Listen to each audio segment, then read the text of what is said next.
तर मित्रांनो, जशी भारतीय लष्कर आणि पाकिस्तानची नांगी ठेचली आणि ऑपरेशन सिंधूर यशस्वी केलं, अगदी त्याचप्रमाणे अर्जुनसुद्धा प्रियाला कोंडीत पकडून त्याचं ऑपरेशन महिपत यशस्वी करायचा प्रयत्न करतो आहे.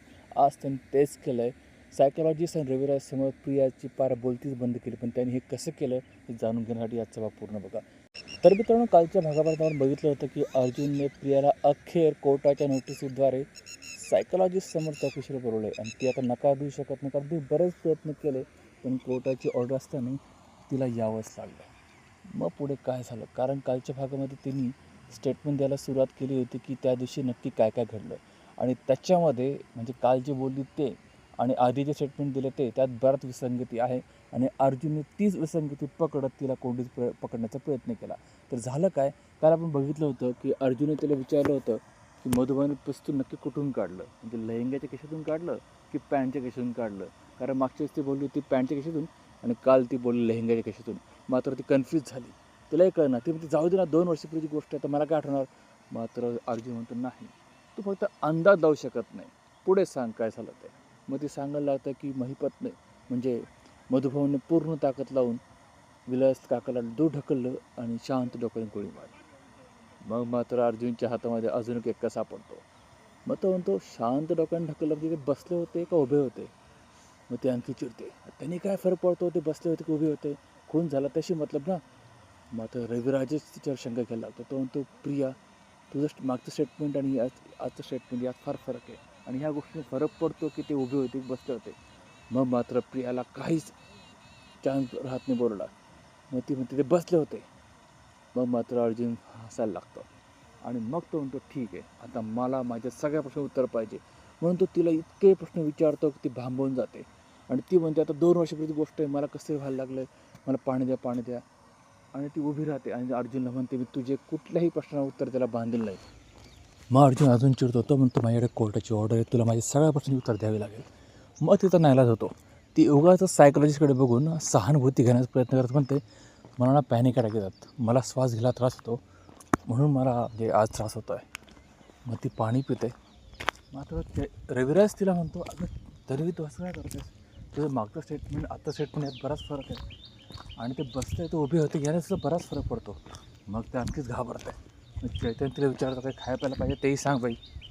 मग ते म्हणते नाही नाही ठीक आहे ठीक आहे. मग मात्र सायकोलॉजिस्टची अवस्था पण म्हणतो काय हरकत नाही आहे, तर माझं ऑब्झर्वेशन पूर्ण झालं आहे, आपण चौकशी थांबवली तरी चालेल.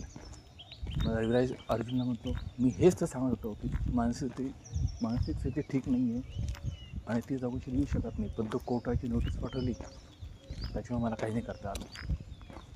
अर्जुन म्हणतो ठीक आहे, सर जसे बोललेत ना चौकशी पूर्ण झाली मी निघून जाता. मग मात्र साहिल विचारते की रिपोर्टचं काय. मग अर्जुन विचारतो सर रिपोर्टचं काय. मी सायकॉलॉजिस्ट सांगतो की एरवी काय असतं, कॉम्प्लेक्स रिपोर्ट असेल तर आम्हाला 2-3 दिवस लागतात, पण यात आजच्या चौकशीमध्ये काही विशेष नाही आहे, माझा रिपोर्ट रेडी आहे. ते तिघे फार खुश होतात. तो रिपोर्ट देतो आणि बाकीचं ॲक्च्युअल रिपोर्ट तुम्हाला कुठे येऊन जाईल असं सांगून निघून जातो. मग सायलीमध्ये रिपोर्ट वाचतात. मग अर्जुन रिपोर्ट वाचतो, पण तो असतो इंग्लिशमध्ये, त्याला काहीच कळत नाही. मग चैतन्य म्हणतो मी समजून सांगतो, यात असं लिहिलं आहे की समोरची व्यक्ती आपल्या स्टेटमेंटवर ठाम नाही आहे, ती सारखं स्टेटमेंट बदलते आणि तिथं त्याच्या भावना बिलकुल कंट्रोल नाही आहे. यावर हे सिद्ध होतं की व्यक्ती सत्य लपवण्याचा प्रयत्न करत आहे. तिघही जाम खुश होतात.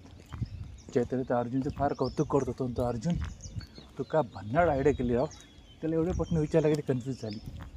अर्जुन म्हणतात ती पहिल्यापासून कन्फ्यूज आहे, कारण तिने काही बघितलंच नाही आहे, तेव्हा तर स्टोरी रचती आहे आणि बघितलं असतं ना तिला सगळं आठवलं असतं. मग मात्र इकडे कुठे सुधारणेच्या घरी कल्पना आणि प्रतापचे जोरदार भांडणं चालू असतं. कल्पना त्याला म्हणत असते की तुम्ही सारखी अर्जुन सालीचीच बाजू घेतात, तन्वीला तुम्ही घालून पडून बोलतात.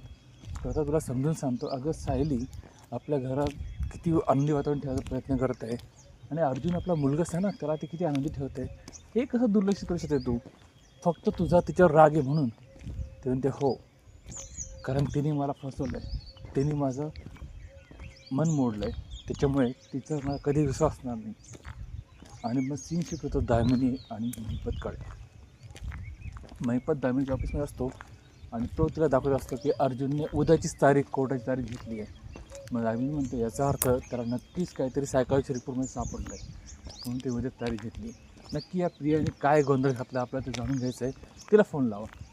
आणि इकडे सुभेदारांच्या घरी प्रिया टेन्शन असते की आपण असं काय बोललो आहे, काय नाही बोललो, की लगेच अर्जुनने उद्याची कोर्टात तारीख घेतली.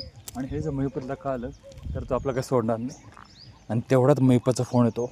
मग ती विचार करते आता फोन उचलू की नको उचलू. पण नाही, तिला भीती वाटते की फोन तर उचलणार नाही तर महिपत घरी राहून.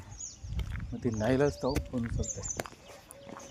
महिपतला डायरेक्टच विचारतो, चितुंदरे तू काय बोलली तिथं, काय माहिती खाली काय चेन खाल्लं की अर्जुनने उद्याच तारीख घेतली. जर तू काय वाकडं तिकडे बोलली असेल ना तर बघ. मग दामिनीच त्याला ओढते, बस घाबरून टाकू नका तिला. मग ती प्रियाला विचारते, प्रिया तू काय बोलली असं. ती म्हणते मी काय नाही, जे ठरवलं तेच बोलले. मग महिपत होतं, मग त्यांनी तारीख उद्याची कशी घेतली. ती म्हणते मला काय माहिती आता ते. मग आता ते फोन कट करतात. आणि मग दामिनी म्हणते, दामिनीला महिपत आवडते, तुम्ही असं का तिला घाबरत आहे. आणि त्याच्याकडे अपेक्षा होता की ती कोर्टात तुमच्या बाजून बोलेल. महिपत म्हणतो हां बोलेल, नाही बोलले तर मी असं करेल तसं करेल. दामिनी त्याला म्हणते तू काय पागल का. ती आपल्या केसची एकमेव साक्षीदार आहे असं आपण कोर्टात सांगितलं आहे. आणि उद्या जर तुम्ही तिला घाबरून ती काय वेड्याकडे बोलली तर आपली केस जाईल ना हातातून. मग महिपत शांत होतं, हा बरं झालं तुम्ही मला शांत केलं ते. ते म्हणते आता ना आपल्याला पुढचं पाऊल उचलावं लागेल. अर्जुनला त्या सायकोलॉजीच्या रिपोर्टमध्ये काय सापडलं आपल्याला ते जाणून घ्यावं लागेल. तो त्या काय सांगणार नाही, आपल्याला काहीतरी आयडिया नक्कीच करावं लागेल.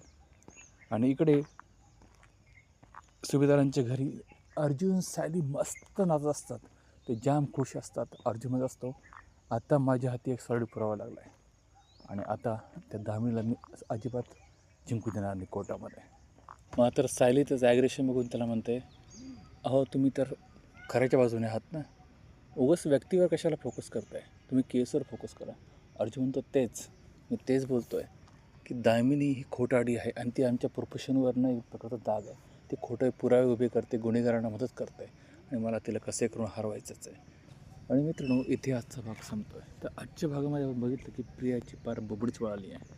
तुम्हाला काय वाटतं आता येणाऱ्या भागामध्ये काय घडेल, जरूर कमेंट करा. आणि आजचा भाग आवडला असेल तर लाईक आणि शेअर करा.